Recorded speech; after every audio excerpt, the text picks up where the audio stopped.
Bonjour, Michel. J'ai participé à l'édition Trophée Rose des Sables édition 2018. Je suis originaire de Genève, j'habite sur le canton de Vaud, proche de Lausanne-Morges. Bonjour, Alexandra, je viens de Genève. Je me suis inscrite au Trophée Rose des Sables 2018 avec ma sœur aînée, Michel.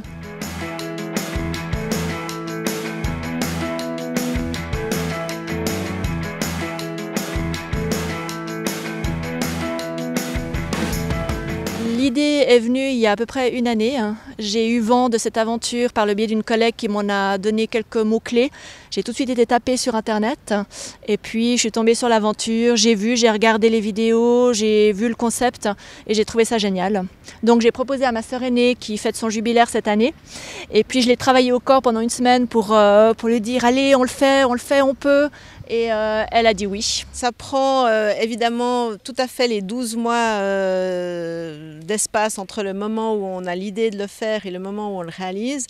12 mois pendant lesquels en fait il s'agit de récolter les fonds, le sponsoring, voire les dons pour réaliser cette aventure, puisque d'une part c'est un certain budget et d'autre part l'objectif est d'amener du matériel pour l'association Enfants du désert qui œuvre depuis déjà maintenant 13 ans sur le terrain pour venir en aide aux enfants du désert, aux femmes seules avec enfants et dans l'objectif de les rendre autonomes de par une amélioration de l'hygiène et une meilleure scolarisation. Voilà, et puis évidemment, tout ça, ça demande aussi de la préparation au niveau du véhicule. Donc il faut trouver un véhicule. Nous, on l'a loué chez un spécialiste de rallye. Il faut se familiariser avec le 4x4. Nous, on ne connaissait pas du tout ni le 4x4, ni le désert, ni l'orientation, ni rien du tout. Donc il a fallu se former à la navigation, pilotage, lire un roadbook, savoir un petit peu, connaître un peu la mécanique de base et l'entretien durant le rallye du véhicule, connaître ses possibilités, ses limites, ce qu'on a fait avec le loueur qui nous a sponsorisé à ce niveau-là pour nous emmener en formation sur terrain, accidenté, etc., pour tester les limites. Et donc voilà, on a un peu fait tout ça durant cette année de préparation. C'est une aventure qui est à la portée de toutes les femmes.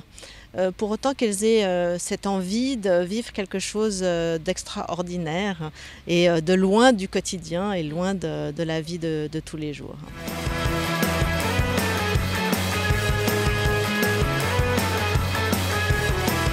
Il y a beaucoup de choses, on pourrait citer plein de moments forts. On citera des moments de découverte d'autres êtres humains, de femmes.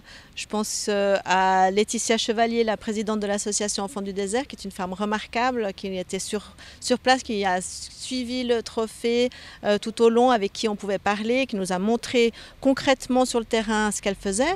Mais il y a aussi la rencontre aussi avec toutes les autres participantes et des liens qui se créent, des affinités, en particulier un équipage avec qui vraiment on a très bien croché, un équipage maman-fille et qui termine première des 4x4 et deuxième de classement général et avec qui on a partagé des moments très forts, notamment la nuit dans le désert lors de l'étape marathon. Comme toute expérience de ce type-là, on passe par toutes sortes de moments plus ou moins agréables.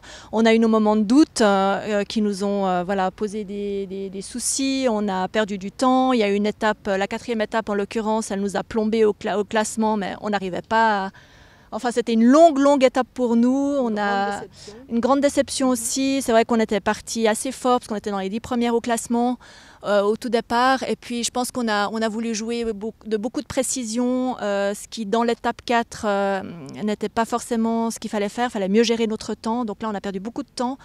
Et puis on s'est retrouvés à la nuit, on n'avait pas terminé, on a dû aider des équipages à désensabler, détanker, donc ça on a perdu aussi du temps, mais voilà, c'est aussi le jeu. Et puis voilà, après quand on est dans la nuit, on n'a plus de repères, c'est uniquement au cap et à la distance. Et à la chance. Et à la chance, enfin bref, on est arrivés les dernières ce jour-là, après 16 heures d'itinéraire, on n'en pouvait plus, mais on n'a rien lâché, on a trouvé notre chemin de retour. On était les dernières, mais ça s'est fait. Et puis en fait, ça nous a été utile pour la suite. Je pense que c'est pour ça qu'on a gagné le marathon.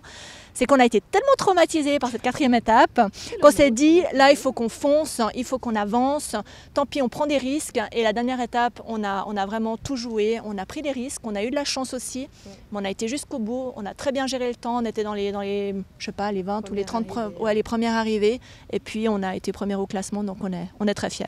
Nous, on a une forte capacité de concentration, l'une et l'autre. Et je pense que ça nous a servi tout au long de la course. Donc oui, on était fatigués. Oui, il y avait un rythme à tenir.